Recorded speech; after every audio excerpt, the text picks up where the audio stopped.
The house always wins. For 4 years, Australia's biggest bookmakers faced a nightmare they had never seen coming. A single horse, average in appearance and bought for $230,000, became so unstoppable that even their algorithms could not contain the damage. Winx did not just win 33 races in a row, she shattered the cardinal law of gambling, turning the house edge into a $100 million liability. But what made her so certain to win that the betting industry rewrote its own rules? To understand how certainty became chaos, you have to start with the science behind the miracle. In January 2013, a dark bay filly stepped into the sales ring at the Magic Millions Gold Coast yearling sale. Her catalog page listed her sire as Street Cry, a name already known in racing circles for producing champions like Zenyatta in the United States. Standing at 16 hands, with no white markings and an unremarkable build, she could have passed for any ordinary riding horse. Bidders glanced at her, some noting the pedigree, others seeing just another average prospect in a sea of yearlings. The hammer fell at 230,000 Australian dollars. For the new owners, Magic Bloodstock Racing, it was a calculated gamble. Street Cry's offspring had a reputation for stamina and late speed, but there was no guarantee this filly would inherit those gifts. Her dam, Vegas Showgirl, had been a solid race mare, but nothing suggested she would produce a world beater. Compared to the million-dollar colts parading through the same ring, she was a bargain buy, one that would soon make every expert in the room question what they thought they knew about judging a champion by appearance alone. A racehorse's greatness is often measured in numbers, but Winx's superiority was written deep in her biology. Scientists studying her gallop clocked a cadence that set her apart from the field. She took 14 strides every 5 seconds, where most elite thoroughbreds manage 12. That extra rhythm was not just a curiosity, it was a mechanical advantage, allowing her to unleash a finishing burst that left rivals scrambling. Each stride covered ground with a fluid efficiency, and late in a race, when others tired, Winx seemed to find another gear. Her record became a monument to consistency: 43 starts, 37 wins, including 33 in a row. No other flat racer in the world has matched her 25 Group 1 victories. Behind this streak stood a team that turned routine into ritual. Chris Waller, her trainer, brought a level of discipline bordering on obsession. Every morning he monitored her gait, scrutinizing the smallest details, convinced that perfection in preparation led to perfection on the track. Waller's approach was relentless, but it was matched by the trust he placed in jockey Hugh Bowman. Bowman, who piloted Winx through every win of the streak, understood her moods, her quirks, and her timing. He described her acceleration as unreal, a sensation that defied training and logic. Together, Waller and Bowman became the architects of a campaign that redefined what was possible for a racehorse. The numbers tell a story, but it was the harmony between horse, trainer, and jockey that made Winx not just a champion, but a statistical outlier in the history of the sport. Winx burst onto the scene with 3 straight wins, a promising start that had her connections dreaming of greatness. But the next chapter was anything but straightforward. Between October 2014 and April 2015, she stepped into the starting gates 6 times and failed to cross the line first in any of them. Her name faded from headlines as she finished second in the Furious Stakes, third in the T Rose, and out of the placings in the Flight Stakes. The shine dulled with each defeat. She was beaten by horses like First Seal and Amicus, rivals who would never become household names. For every flash of talent, there was another race where she seemed to run out of answers in the final furlong. The lowest point came on April 11, 2015, in the Australian Oaks at Randwick. Winx entered as a leading chance, but a filly named Gust of Wind surged past her in the straight. That day, Winx finished second, and Gust of Wind's name was quietly etched into racing trivia as the last horse ever to beat Winx. No one in the mounting yard could have guessed it then, but 1,463 days would pass before Winx tasted defeat again. Through those 6 losses, questions circled about her stamina, her will, and whether she was simply another good filly in a golden crop. Trainers and punters alike saw vulnerability. The next time she lined up, the crowd's expectations were muted. There was no sense of destiny, only the memory of a champion in waiting who had lost her way. The stage was set for either redemption or obscurity, and nobody knew which story would unfold. May 16, 2015. Heavy rain had turned the Sunshine Coast track into a bog, and the Guineas field stretched 17 strong. Winks settled at the very back, swallowed by mud and distance, 12 lengths behind the leaders at the halfway mark. The odds, already long after her recent run of defeats, seemed to stretch further with every stride. For most horses, this was the end of the story, a lost cause, another line in the form guide. But Hugh Bowman waited, hands still, trusting in the rhythm he had felt in the mornings at Rosehill and the faith Chris Waller had placed in him. With 600 meters left, Bowman angled her wide, searching for daylight. Winks's stride quickened, her hooves finding grip where others floundered. She began to pass horses, one, then another, threading through the chaos with a sudden, relentless urgency. In the final 200 meters, she unleashed a sprint that defied the sodden ground and the logic of the betting ring. The crowd's noise built as she surged past the leaders, closing a gap that had seemed insurmountable only seconds before.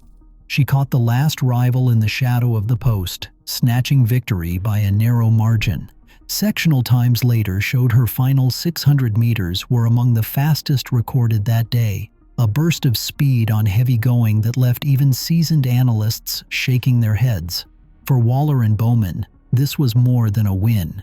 It was the moment the pieces clicked, when preparation and instinct fused into something unstoppable. The streak had begun, not with dominance, but with a miracle, and the racing world would never see Winks the same way again.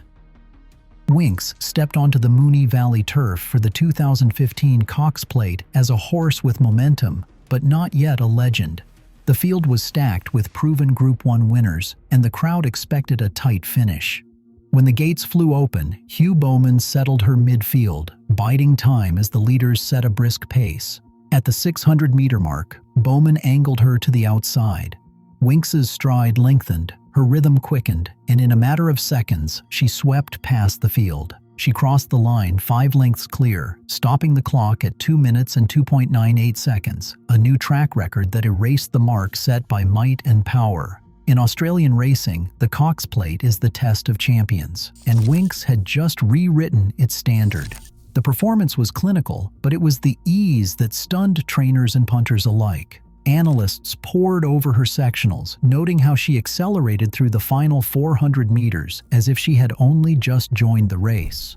Bowman, perched motionless in the saddle, barely asked her for effort until the straight. The comparison to might and power was not just about the stopwatch, it was about dominance, about the rare horse who could make Group 1 rivals look like claimers. 6 months later, Winks lined up for the Doncaster Mile at Randwick. This time, the challenge was weight. She carried 57 kilograms, giving up to 4 kilograms to the colts and geldings around her, the kind of impost that usually stops even the best mares. The track was rain-affected, the field deep. As the race unfolded, she settled further back than usual, boxed in behind a wall of horses. Bowman waited, then threaded her through a narrow gap at the 300-meter mark. Winks surged, powering clear in the final strides to win by a length and a half. The victory silenced any doubts about her toughness. Carrying top weight in a handicap, she had outstayed and outsprinted the best males in the country. From that day, Winks was no longer just a fast mare, she was the one every trainer measured against, the horse every punter feared. Her odds shrank, her reputation soared, and the racing world began to realize that something extraordinary was unfolding. The stage was set for a run of dominance that would push the boundaries of what seemed possible in the sport.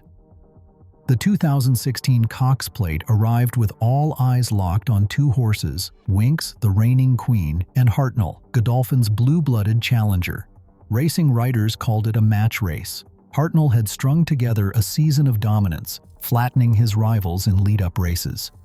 The hype reached fever pitch. In the mounting yard, bookmakers set Winks at $1.80, a price that suggested respect, not surrender. Hartnell, in career-best form, looked every inch the threat. From the jump, Hartnell settled perfectly. Bowman kept Winks relaxed, biding his time. The field rolled past the grandstand, the crowd's noise swelling with each stride. At the 800-meter mark, the tempo lifted. Hartnell cruised up, poised to strike. For a few heartbeats, the race hung in the balance. Then, at the 600-meter pole, Winks shifted gears. Bowman angled her out, hands still, body motionless. In a matter of seconds, she devoured the ground between herself and the leader. Hartnell tried to respond, but Winks was already gone. The margin began to grow. 2 lengths, then 4, then 6. By the time she hit the line, the gap had stretched to 8 lengths, the largest winning margin in the history of the Cox Plate. The clock stopped at 2 minutes 6.35 seconds, but nobody cared about the time. The field was scattered. Hartnell left to chase shadows. Trainers in the stands shook their heads, knowing they had witnessed something beyond tactics or luck. The bookmakers' screens flickered as her odds collapsed. By the next morning, Winks was unbackable. Her price had shrunk from $1.80 to $1.10. She was no longer just a favorite, she was a certainty. The public realized that betting against her was pointless. Every parlay, every multi, now had Winks as the anchor. The bookies could feel the pressure building. The streak stood at 13, but the real story was just beginning. Winks had moved the goalposts for what dominance looked like in Australian racing. Parlay tickets, known as multis in Australia, began as a way for punters to chase big payouts from small bets. The formula was simple: combine several outcomes across different sports or races, and if every leg won, the odds multiplied together. For years, these multis were a bookmaker's dream. The more legs added, the more likely it was that something would go wrong and the ticket would fail. But when Winks started stringing wins together, the equation changed. A typical multi might look like this: 4 AFL football teams to win on Saturday, 3 NRL rugby matches on Sunday, and then, right at the end, Winks to win the final race at Randwick.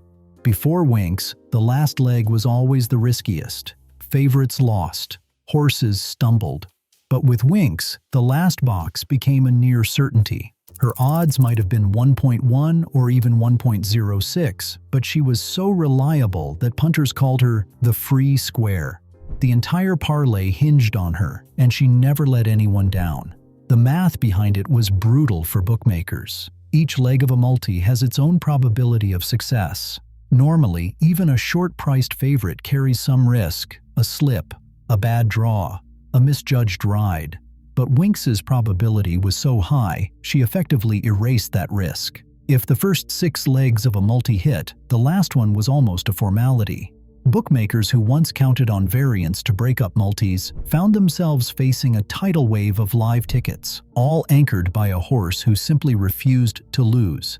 The impact showed up in the payouts. A $10 multi that would have paid $400 if any leg failed now paid out again and again because the final hurdle was gone. The volume of surviving tickets exploded. What should have been a trickle of winners became a flood. Bookmakers' liability ballooned with each passing week, and every time Winks entered the mounting yard, the pressure ratcheted higher. There were stories of punters cashing out 6-leg multis for thousands, only to watch Winks sail home and realize they could have won even more. Corporate bookmakers scrambled to adjust their risk models, but the damage was done. Winks had become the one variable they could not hedge against, a statistical outlier who broke the rules of probability, and with it, the house edge. Bookmakers scrambled to contain the fallout. Winks had become an anomaly their systems could not handle. In the trading rooms of Australia's biggest betting firms, risk managers pored over spreadsheets, searching for a way to stop the bleeding. The old models, built on centuries of upsets and near misses, were suddenly useless. The house edge was gone. Every week, thousands of multis that should have failed were cashing because the final leg was a certainty. Bookies had to act. The first countermeasure arrived quietly. Corporate operators rolled out a new product, the Winks Out market. Instead of betting on the winner, punters were asked to pick who would finish best of the rest. Winks was so dominant she had been removed from the equation entirely. In effect, the race for first became a race for second. Tab, Sportsbet, and Ladbrokes all adopted the format, hoping to siphon action away from the flood of multis anchored by Winks. For the first time in memory, a horse was so reliable that betting on her was considered bad for business. But the problem ran deeper. Wealthy punters, sensing opportunity, began treating Winks like a high-yield savings account. They would stake $150,000 just to win $15,000 at odds of 1.1. The volume of these so-called interest rate bets grew with every start. Bookmakers were forced to cap maximum payouts and limit bet sizes. Internal memos circulated, warning staff about exposure. Some risk managers described entire weekends spent tracking Winks's liability, knowing a single upset could wipe out months of profit. Still, the bets kept coming. The public's faith in Winks was absolute, and the money followed. On the racetrack, the ripple effect was felt most acutely by the old-school on-course bookmakers, the bagmen who worked the rails at Randwick and Moonee Valley. Unlike the corporates, they could not spread risk across thousands of markets or hedge on digital exchanges. Their books became lopsided, weighed down by Winks multis and single-leg bets they could not refuse. Some reported six-figure losses in a single afternoon, watching helplessly as tickets cashed and cash drawers emptied. A few left the business altogether, unable to balance the books against a certainty. Behind closed doors, algorithm engineers rewrote the code. Payout caps were lowered, bet types restricted, and new risk limits added. The entire system bent to accommodate a variable that was not supposed to exist, a horse who made probability obsolete. In the end, no memo or model could restore the balance. Winks had forced the industry to adapt on the fly, exposing the limits of even the most sophisticated risk management. For bookmakers, the only hope was that one day her streak would end. August 19, 2017, the Warwick Stakes at Randwick. The gates opened, and for the first time in years, Winks stood still. 4 lengths behind before she had even taken a stride. She was dead last within seconds.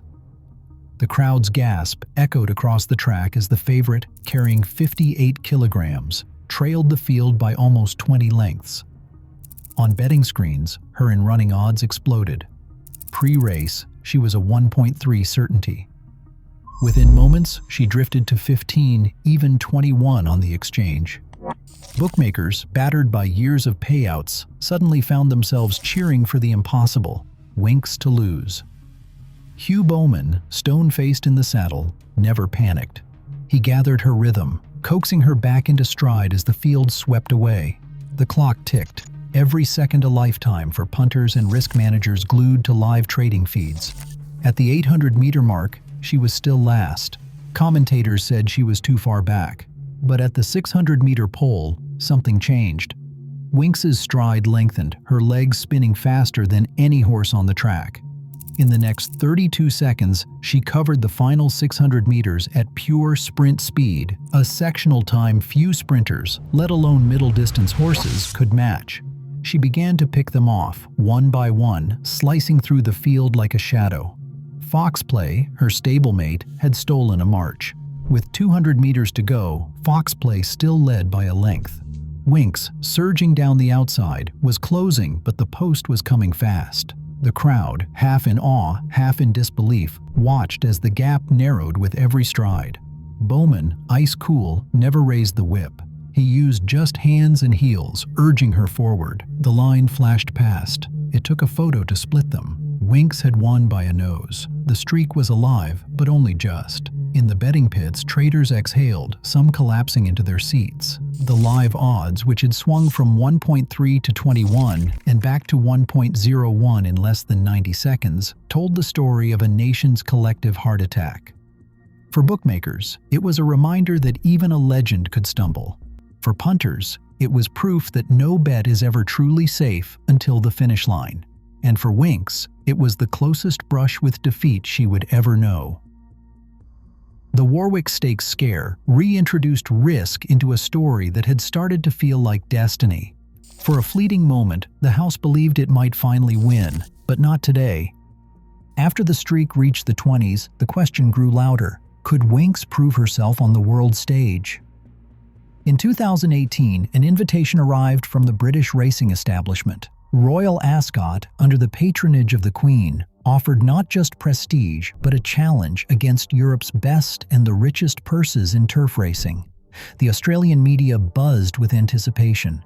Pundits argued that only a true champion would accept.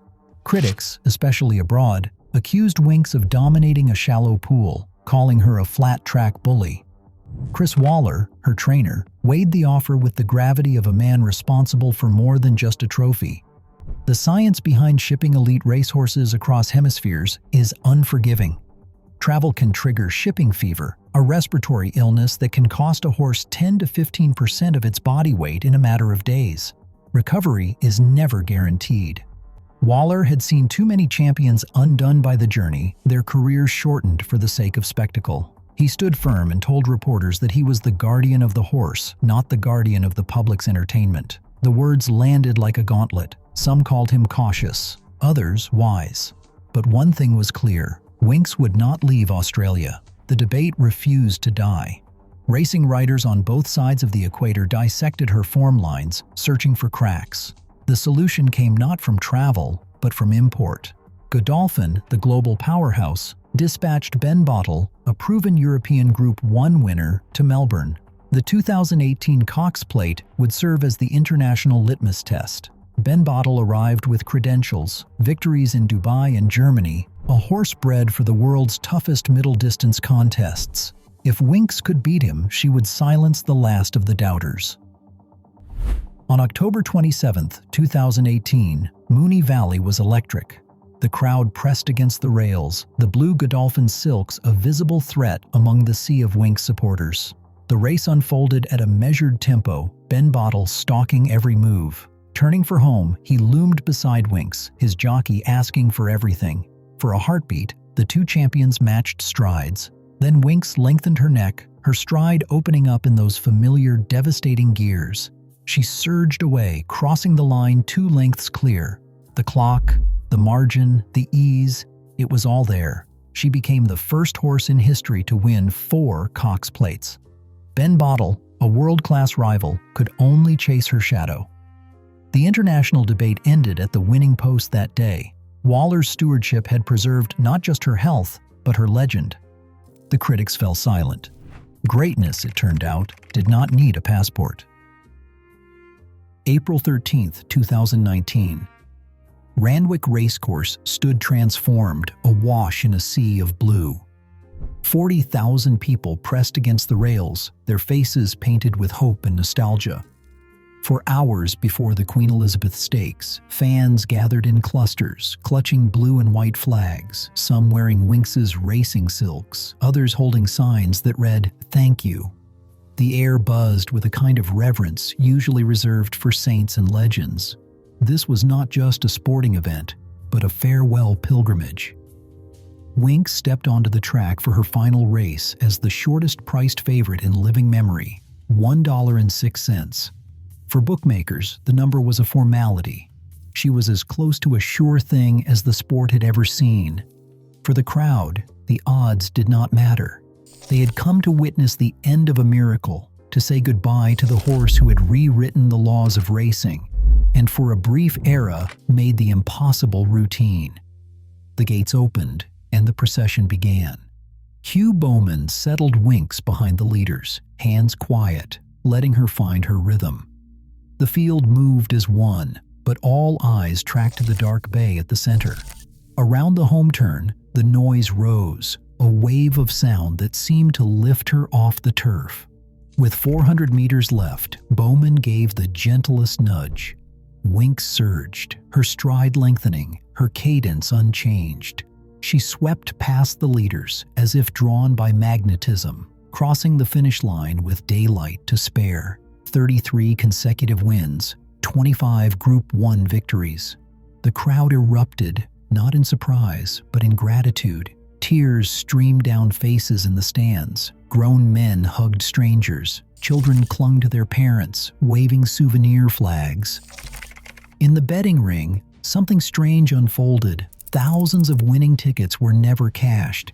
Fans had placed $10 or $20 bets on Winx, not for profit, but to keep the slip as a relic. Bookmakers, battered by years of payouts, found themselves holding stacks of unclaimed tickets, each one a silent tribute to the horse that had cost them millions. For many, the ticket itself was more valuable than the money it could buy. It was proof they had witnessed greatness, a keepsake from the day the house lost and everyone else won. As Winx returned to the mounting yard for the last time, surrounded by her team, the applause rolled on. The numbers would be recorded in history books, but the memory belonged to the people. On that autumn afternoon, a nation paused to honor a champion, and for a moment, the boundaries between punter, bookmaker, and fan disappeared. All that remained was AWE. Today, bookmakers use tighter algorithms, and sure things are vanishing from the betting landscape. Winx's streak forced the industry to confront what happens when probability collapses into certainty, a scenario few ever expect, but one that can still upend billion-dollar systems overnight. In a world obsessed with odds, her legacy is a warning. Sometimes, the impossible really does become a guarantee. What would you do if the house couldn't win?